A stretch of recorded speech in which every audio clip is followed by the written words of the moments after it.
So the late David Foster Wallace, who is passed away maybe 10 years ago or so, was one of the regarded as one of the top 100 great American writers that existed at the time. He is a Pulitzer Prize nominated writer and highly acclaimed. And it's not that he was a believer or a Christian to my knowledge, but he made some comments at a graduation address that he gave at Kenyon College in Ohio. That address ended up becoming a very thin little book, and this isn't a book recommendation. I thought it was really insightful that he had what I consider some high spiritual insight, even though he's not a Christian, in terms of some of the things that he said. And I want us to kind of begin our time together hearing a few of those things from his address at Kenyon College in 2005. Here's what he said. He said, "In the day-to-day trenches of adult life, there is actually no such thing as atheism. There is no such thing as not worshiping. Everybody worships. The only choice we get is what to worship. And an outstanding reason for choosing some sort of God or spiritual type thing to worship is that pretty much anything else you worship will eat you alive. If you worship money and things, if they are where you tap real meaning in life, then you will never have enough, never feel you have enough. It's the truth. Worship your own body and beauty and sexual allure, and you will always feel ugly. And when time and age start showing, you will die a million deaths before they finally plant you. On one level, we all know this stuff already. The trick is keeping the truth up front in daily consciousness." How's that for insight? To what he said, I say a hearty amen. Everybody worships.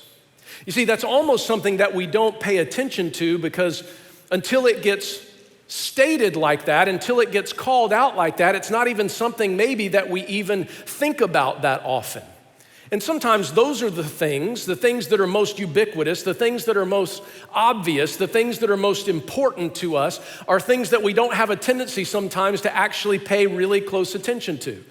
It's like when Mr. Wallace started that speech at Kenyon College. He told the story of two young fish that were swimming along in water, and they crossed paths with an older fish who was swimming in the opposite direction. And the old fish said to the two young fish, "Morning, boys, how's the water?" And the two young fish just kept swimming, and after they swam where they were out of sight from the older fish, they looked at one another and said, "What is water?" It's not something they had thought about, right? Because they live in it. It's what they do, right? And sometimes the things that are most obvious, the things that are most important to us, are things that we don't think about very often, like this thought: everybody worships. All you have to do is look around at people. Some people are bending the knee to money. Some people are bending the knee to success or prestige or power or influence. And at the end of the day, here's what I think most people, the default setting of humanity is worship of self. That's the primary thing that we worship, that all of these other pieces that we try to add to it are really ways for us to satisfy ourselves. This is the idea behind the fact that everybody worships. Now, the word worship first appears in the Bible back in Genesis 22. When I'm talking about the actual word, it appears in the Old Testament in Genesis 22 in the story of Abraham and Isaac. But that's not the first time we meet the idea of worship. That may be the first time that the word shows up, but the idea you can see in Genesis chapter 3, because you've got Eve and Adam who are actually choosing worship of self over worship of God.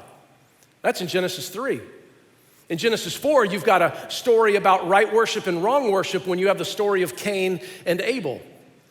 You've got all kinds of stories of different types of worship when you move further down the path into chapter 11 and you start reading about the Tower of Babel. When you start fast forwarding into the exodus of the people of God who are Israel, but they are in bondage to Egypt, where you've got Egypt who is worshiping false gods. And you've got God, the one and only, who is over Israel, and his people are worshiping him. You've got a story like that when Moses goes to the mountaintop and God gives him the 10 commandments, the first 2 of which are really related to worship. You will have no other gods before me, and you will not build any graven images. These are both about worship. When you start reading the Old Testament prophets in the Hebrew scriptures, you start finding out over and over and over again, they are calling God's people and saying, hey, stop worshiping things that aren't God. This is happening over and over and over again in the Old Testament. But this isn't just an Old Testament idea, this idea of worship, which really means to bow the knee, to show reverence to show obedience to demonstrate the worth of. That's what the idea of worship actually means. But it's not just an Old Testament idea. You start reading in the New Testament and you see writer after writer after writer that's talking about the idea of worship. Not the least of which, by the way, is Jesus. And so when we see Jesus going through Samaria, as John records it in his gospel in chapter 4, if you want to find your place there, that's where I'll be this morning.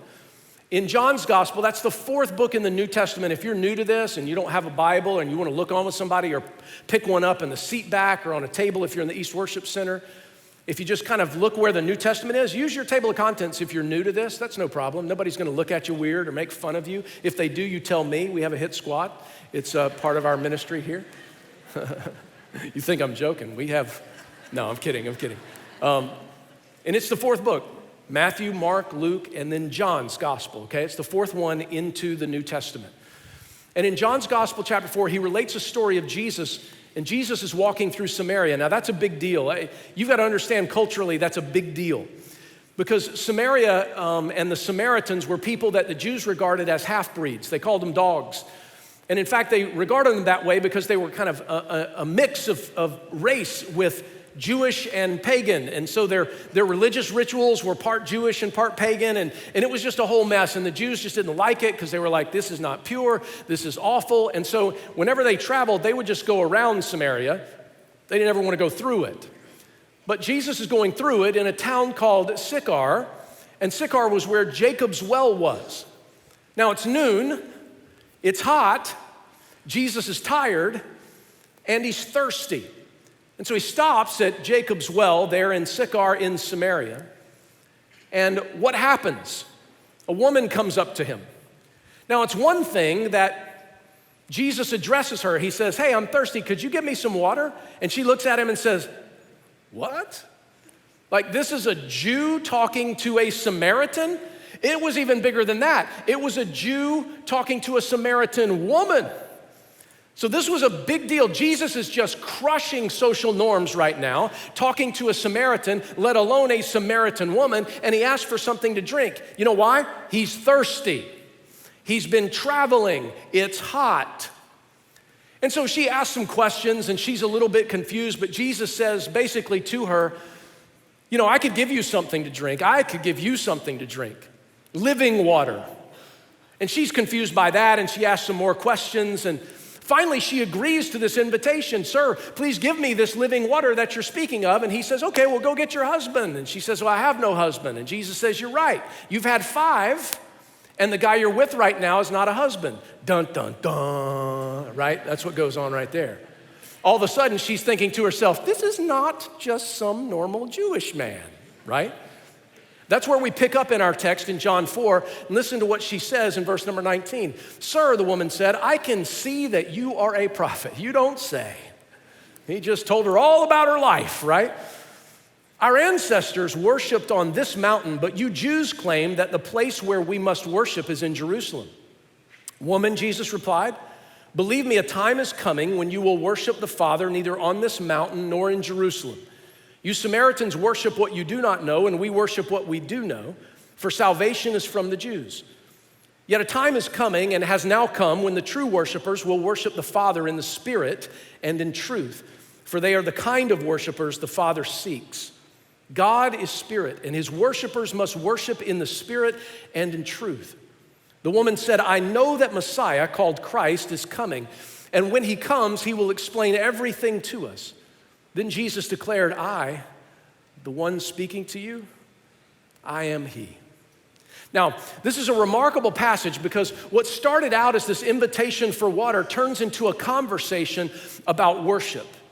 And Jesus is making some really clear statements here about worship, and I want us not to miss them because for us, I think we need to be able to grab hold of them if we want to understand what it means to be one or united in worship. And if I were summarizing this text for us, I would summarize it. There's way more here than I have time to talk about and way more here than my summary could give to you, okay? I'm not exhausting the depths of the scripture here. But let me summarize what I want to tell you today, and it's this, that true worship is about the right place, the right person, and the right perspective. True worship's about the right place, the right person, and the right perspective. Now, all I want to do is this. I want to just break apart this statement for you piece by piece so that we can understand what it is that Jesus is actually saying to us. So let's kind of begin at the beginning, right? True worship is about the right place. Now, I want you to notice what it says in our text in verses 19 through 21. Let's look at it again. Sir, the woman said, I can see that you're a prophet. Our ancestors worshiped on this mountain, but you Jews claim that the place where we must worship is in Jerusalem. Woman, Jesus replied. When he's saying that, by the way, he's not like, woman, right? This is just, they probably didn't know names at that point. He's just addressing her, right? It's what they did. Woman, Jesus replied, believe me, a time is coming when you will worship the Father, listen to this, neither on this mountain nor in Jerusalem. God is spirit, and his worshipers must worship in the spirit and in truth. You see, what Jesus is establishing for us is this woman had an idea that their worship had to happen on this mountain there in Samaria. And then she says, and you Jews, you worship on the mountain there in Jerusalem. That's what you do. This is what we do and where we go. This is what you do and where you go. And Jesus says, yeah, there's coming a time where it's not going to be about this mountain or that mountain. Let me tell you why.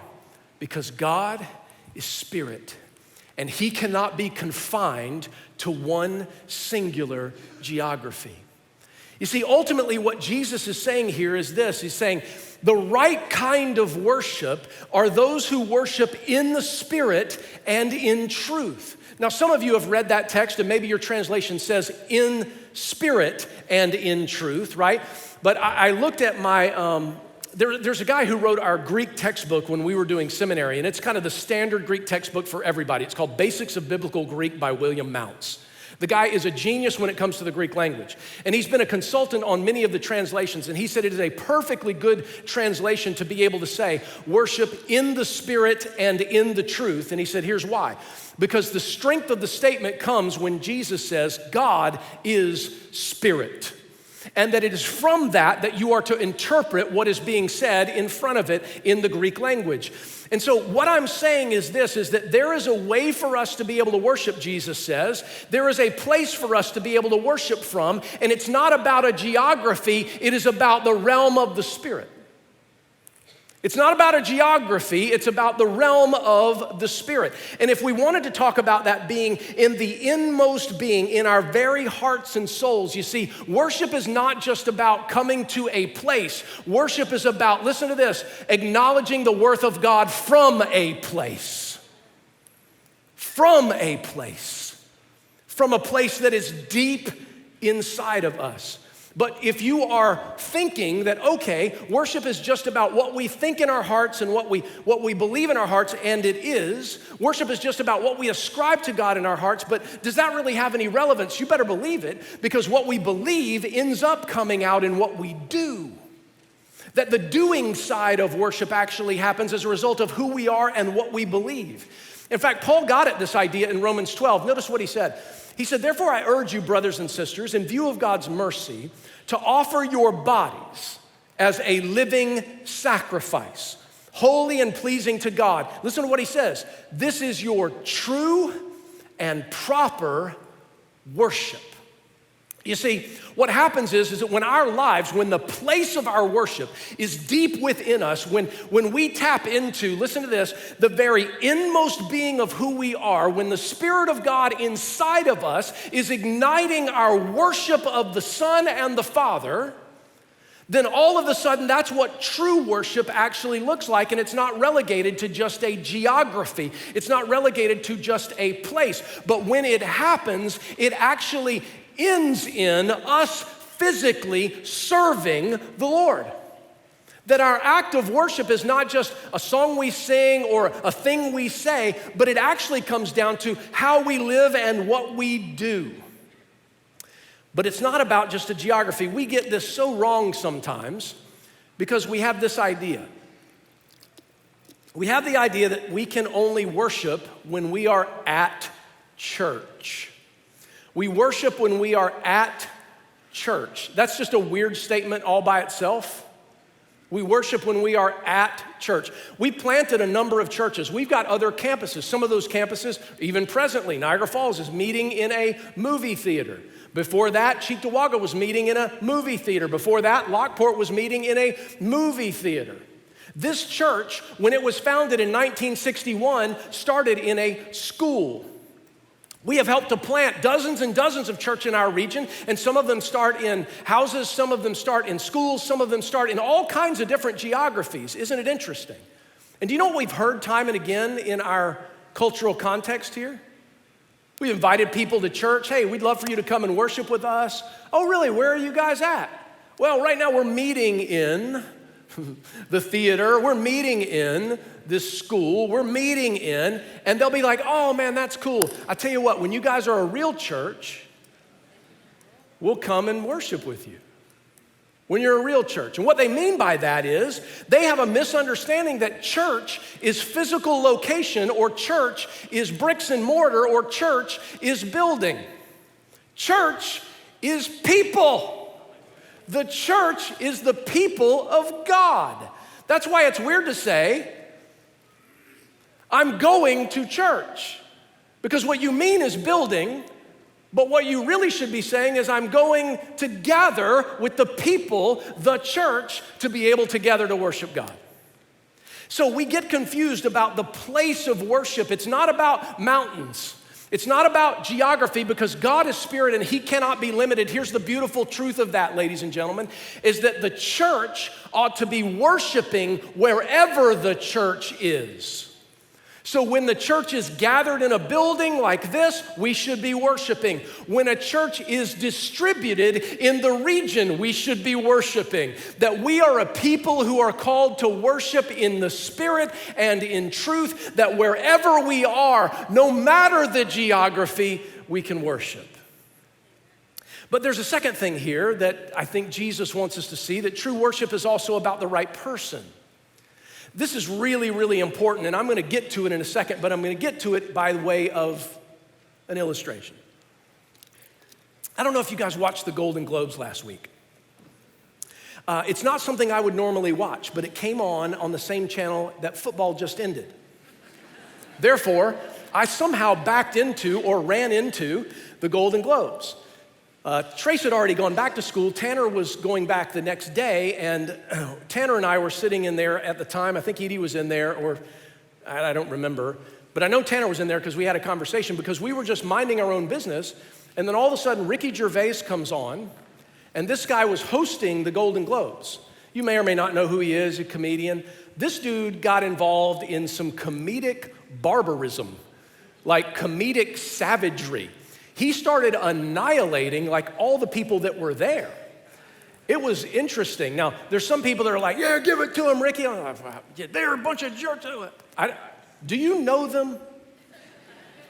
I'm not sure if you know them or not. I don't. So I'll hold my commentary. I don't really know the people in the room, so it's not really my place to judge or to say anything, right? But apparently, Ricky Gervais was calling out what he saw as hypocrisy and kind of the self-indulgent world of those Hollywood types, actors, actresses, producers, writers, and the like. That's his business, that's what he did, and he was being rough. But I remember him saying something interesting, and it caught my attention. He said, oh, and by the way, when you come up here and win your award, he said, just do us a favor. We don't really care what you think about everything that's going on in the world. We could care less, because you are so far removed from reality that you have no way of even addressing any of that stuff. So please just keep all that to yourself and just thank your agent, thank your God, and then go sit down. That's not exactly how he said it,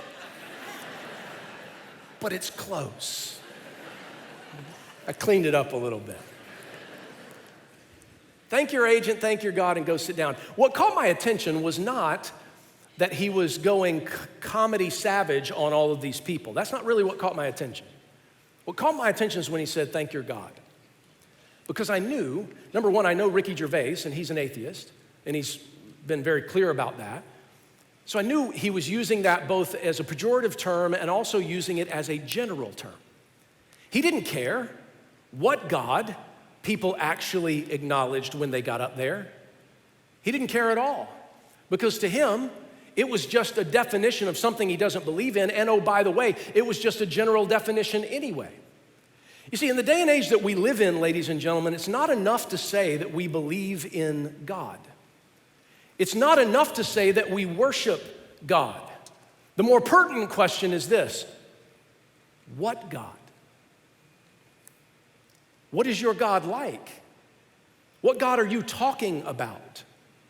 Because if we want to rightly worship, we better get the right person as the object of our worship, don't you think?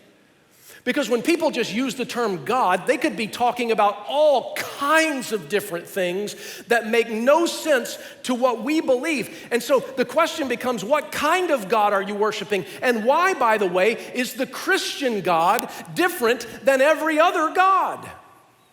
It's a fair question, isn't it?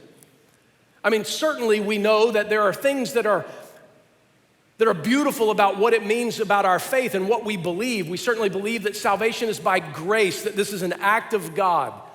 But is that the singular thing that makes our God different than every other God? It's not the singular thing, but it's a really important one.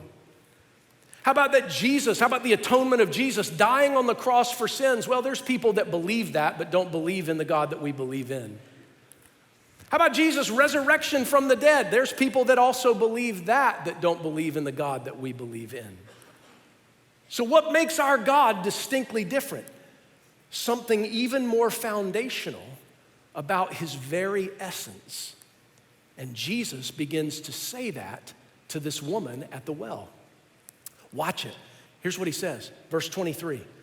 Yet a time is coming and has now come when the true worshipers will worship the Father in the Spirit and in truth.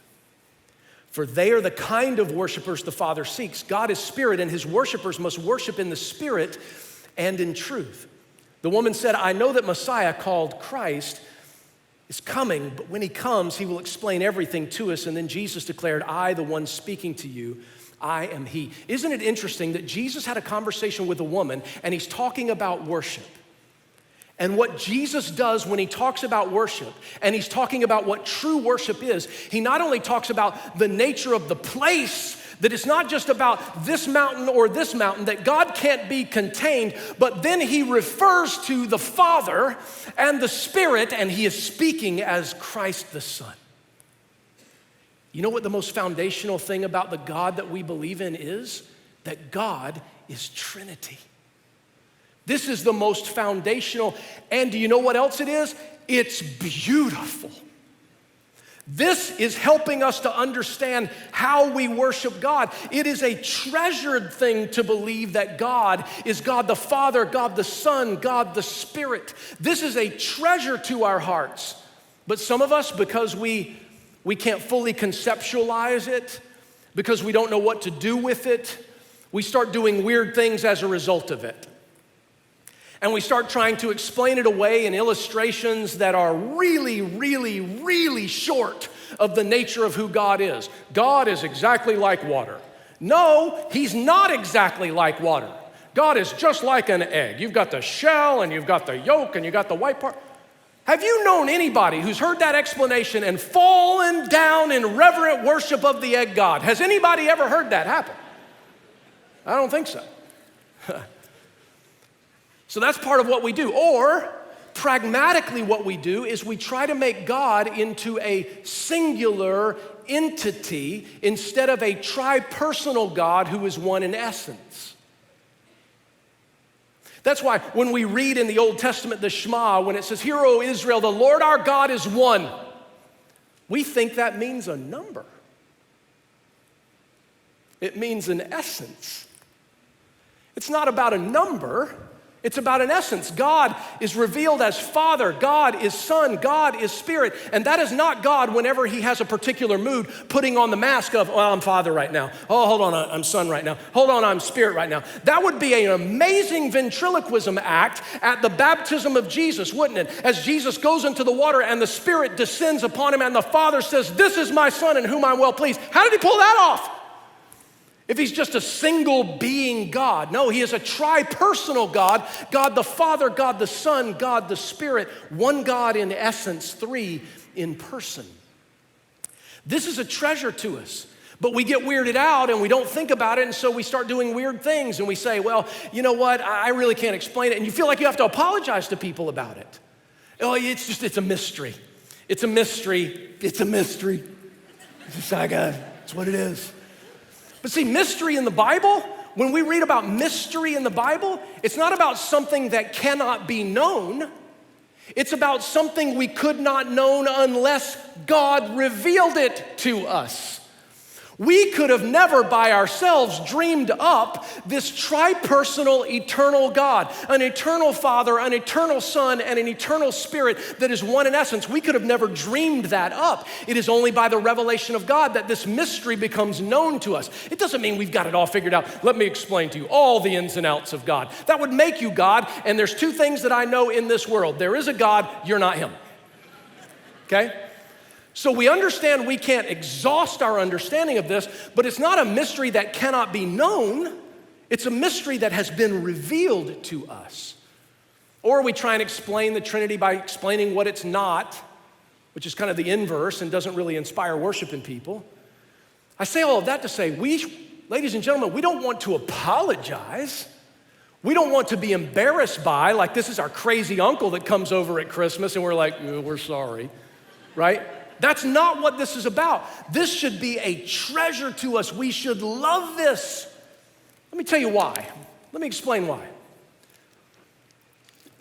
Because what the world needs now, sing it with me, is love, sweet love.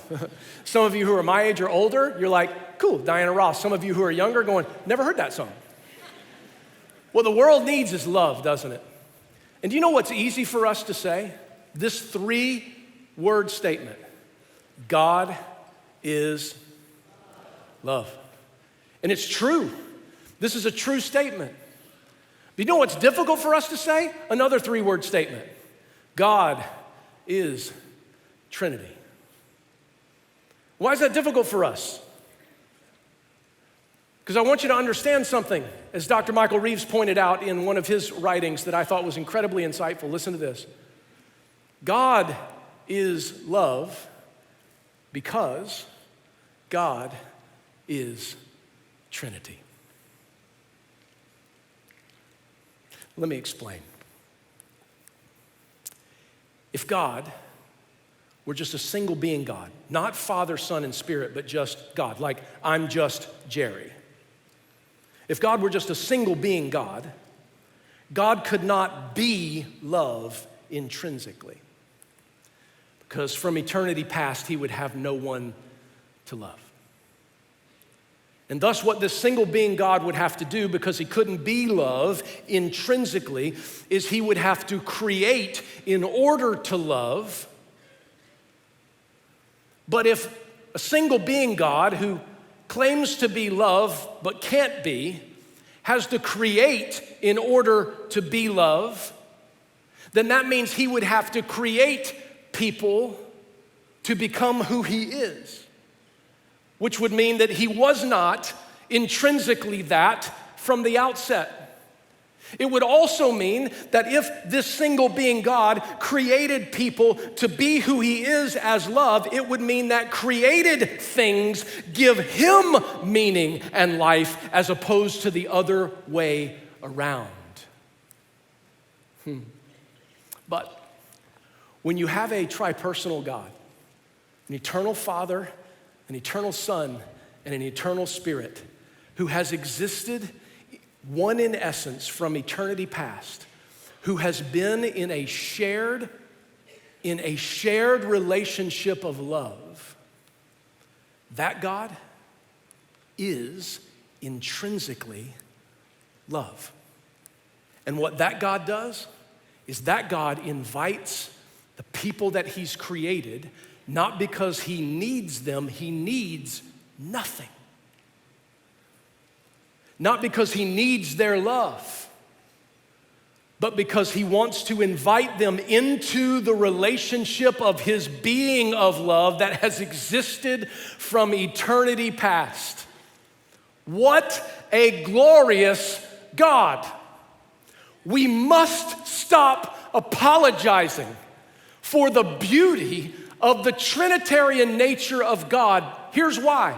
God is love because God is Trinity. This changes everything for us and helps us to understand the God that we worship. So Jesus brought this out when he's talking to this woman at the well. And he says to her, not only do you need to worship in the right place, in the Spirit, but you also need to be worshiping the right person. And he talks about Father, Spirit, and then there he is as Son. But there's a last piece I don't want you to miss, and it's this. There's a right perspective. True worship is about right perspective. Look at what the text says in verse number 23. Jesus says, yet a time is coming and has now come when the true worshipers will worship the Father in the Spirit and in truth, for they are the kind of worshipers the Father seeks. Now, I highlighted this for you to make sure you understood something. True worshipers and worshipers the Father seeks implicitly tells us that there's such a thing as true worshipers and not true worshipers. It implicitly tells us there's a kind of worshiper the Father seeks, and there's a kind of worshiper the Father doesn't. What is the difference? Well, it has to do with the first two things that I've already talked about, or that Jesus actually already talked about. But a true worshiper, listen to this, Jesus says, is one who worships the Father in the Spirit and in truth. Isn't it interesting that Jesus said, I am the way, the truth, and the life? That here, even in this text, we see Father, Spirit, Son. That these are the kinds of worshipers that God is seeking after, not people who are trying to make God up in their own image, but people who realize, listen to this, people who realize that worship is not about us. It's about God. You say, well, Jerry, that's certainly really easy of you to say because we all know that. I don't know. I don't know in my own life if I know that sometimes. Worship is not about your preferences being met. Worship is not about all of your itches being scratched. Worship's not about you. Worship's not about me. Worship, true worshipers, are worshiping the Father in the Spirit and in truth. Worship is not about externals. So when people walk out and say, man, we really worshiped today, how do you know? Man, we really didn't worship today, how do you know? Usually you're basing that on whether or not during the singing there was a lot of hands raised or not a lot of hands raised. We really worshiped today. We did not worship today. Let me break it down for you. A couple things for you to remember. One, you can have a clean heart and clean hands and the freedom to lift them to the Lord when you worship. But I want you to also know that there are times where we have dirty hearts and dirty hands when they go up too. You can't possibly, just by looking at externals, know whether somebody is worshiping or not. Sometimes people are very gregarious when they worship, and sometimes people are not. That doesn't make somebody a worshiper and somebody not a worshiper. Because this isn't about externals. This isn't about us. This is about God. And some of us that have a tendency to think in those terms need to get out more. We just need to get out more.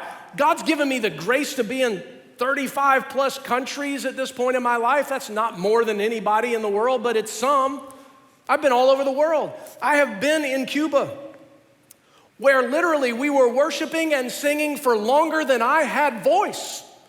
And they are dancing around and carrying on, and I'm about to pass out because number one, it was really hot. Hot, no air, trying to do it in a place where we weren't gonna get in trouble because it was frowned upon. And I mean, they're singing, right? You are good, good, oh. And they're dancing, and I'm with them. There's hands in the air. I'm singing. They're high-fiving me. He is good. I'm like, I agree. He is good, right? And we're carrying on. We're having a great time. And then I've been places in Europe or Eastern Europe. I've been in Ukraine. I've been in a Baptist church in Ukraine that was very formal. And I remember in there that it was more like this. You are good. Good. Oh. And in my mind, I was just thinking, are they cold? What's happening right now? But here's the thing, listen, I don't even say this critically. I have conversations with those people after a message, and they're talking about what God's doing in their heart and what God's speaking to their heart. And I'm thinking to myself, you should tell your face, but I'm so glad that that has happened. And the same thing could be said of my Latin American brothers and sisters as well. The issue is not about the externals. The issue about what God is doing in the hearts and souls of people. And we have to make sure that we have a right perspective in worship. So that when we leave and we go to lunch or we go to brunch or whatever, and we have a tendency sometimes to make comments like this. Well, I really enjoyed the worship today. I really didn't enjoy the worship today. Hey, listen, I'm not trying to be snarky, but that's actually irrelevant. We weren't worshiping you. It wasn't for you. It was for God. And so, listen to this. Our perspective of my enjoyment or my lack thereof, I've been all over the world, and there are places that are not my preference. There are places that are my preference. There are places where I just go, okay, I'm here. Here's what's happening. At the end of the day, it's not about any of those things. It's about worshiping the Father in the Spirit and in the truth of the gospel that teaches us that the Son can reconcile us to the Father by the Spirit. This is true worship. We've got to get bigger than our little perspective when it comes to worship. Now, worship is not just about singing. Worship is about the whole of our lives. I've seen people who've gotten those hands up in the air and they've jumped up and down and they've had a great time and they do not walk straight when they leave. Right? So if you want to jump up and down and praise the Lord, that's fine. Make sure you walk with Him when you leave. Because doing all this stuff and then walking out and living like hell, that's not really what God's got in mind for you. That's really not. That's hypocrisy. Do I mind hands in the air? Absolutely not. Do mine go up sometimes? Absolutely they do. Do I mind people who are a little more quiet and they want to kind of sing to themselves? Fine. I would encourage you, open your mouth. Open your mouth and sing something to the Lord. You're like, well, I'm a little concerned because, I don't sing very well and there's people around me. You're not worshiping them. You're worshiping Him. Do you have kids? Do you have grandkids? You have niece or nephew maybe if you're single or whatever? Do you know there's a reason that we have all of their really bad art on our refrigerator? Because we love them. You know when they sing songs to us and they couldn't have found a key if it smashed them in the face. And all we want is to hear them sing it again. Why? Because we love them. We're not concerned about them hitting the notes. We know what they're saying, we know what they're singing, and that they love us enough to share it with us. How do you think your Father feels? Open your mouth. Let Him know you love Him. Praise Him. You don't have to be boisterous. You don't have to draw attention to yourself. In fact, drawing attention to yourself is the opposite of what we should be doing in worship. It's not about us. It's about Him. I know I would be remiss talking about worship if we didn't at least give us an opportunity to put this into practice. And so the band's gonna come out, even though singing is only one part of worship, it is a part that the Word of God talks to us about and affirms. And what I want us to be able to do is to be able to worship together in a moment. But here's what I want you not to miss. This isn't just about being in this space that we worship, but the fact that we are in this space means we can. Because God can be worshiped by His church wherever we are. And it's a place that comes from deep, deep down in here that we want to build a foundation of deep resolve to say, God, you are who you said you are. I believe you. I bless you. I praise you. I serve you. We also want it to be a worship that worships God rightly in terms of who He is. It doesn't mean every song you ever sing has to include Father, Son, and Spirit. Don't misunderstand. You can't possibly exhaust all the nature of God in every song.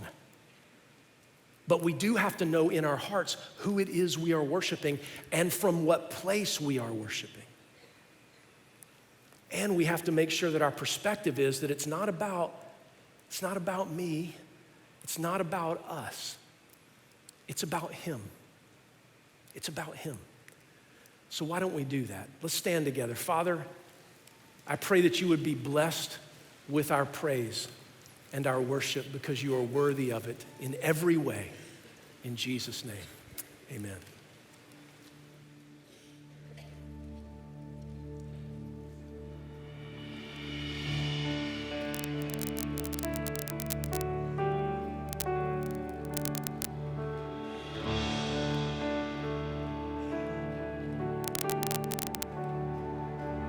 In the darkness, we were waiting without hope, without light, till from heaven you came running.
Yeah.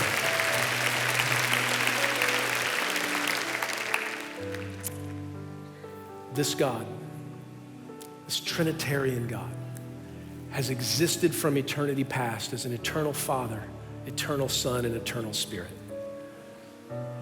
He's existed in a relationship of love, self-giving, space-making love with Father, Son, and Spirit, because he is love.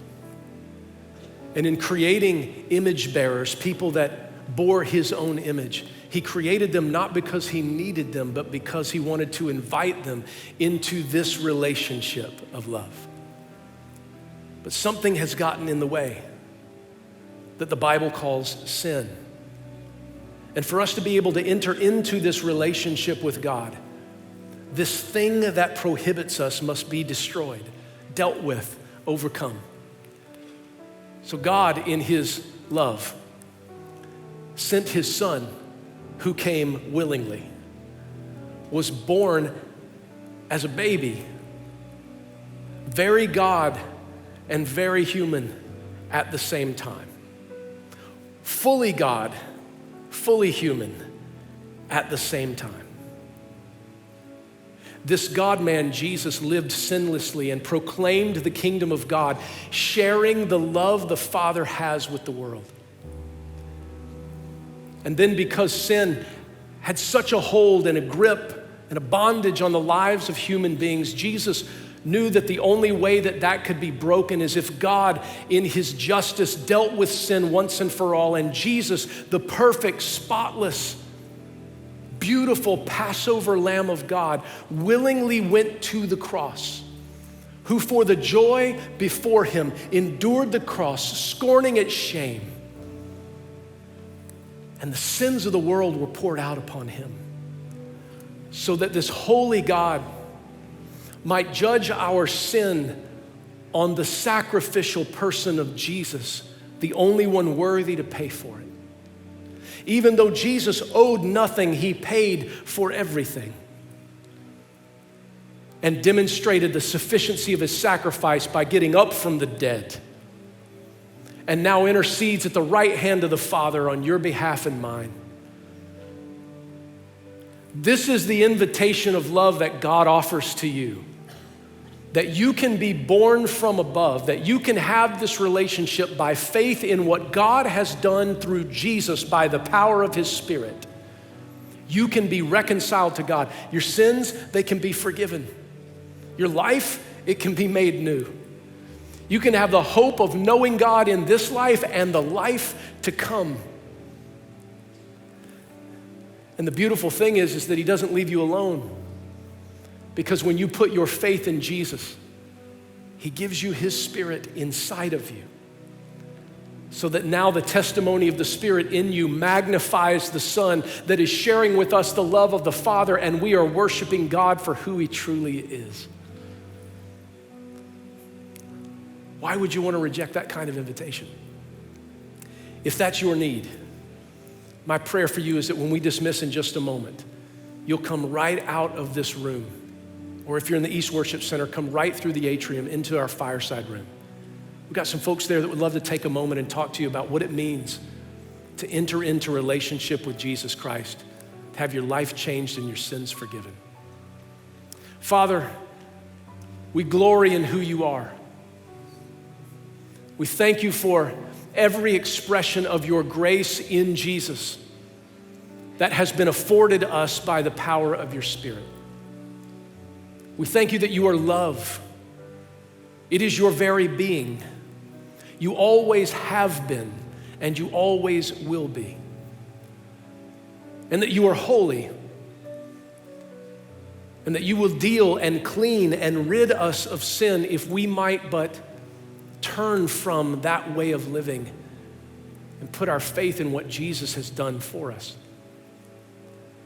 Would you help us to be a people who worship you in every place that we find ourselves, because regardless of where we are geographically, our hearts and our souls can cry out to you in worship. That you are God, and that you alone are the Father who loves us and cares for us, are the Savior who saves us, and the Spirit who enlightens us and guides us. May we be true worshipers, the kind that you seek, that we might glorify you not only when we're together, but when we're distributed in this world that desperately needs to see you. We bless you and we love you for all that you are. May we learn to love you and worship you more. In Jesus' name. All God's people said. I love you, folks. Have a great week.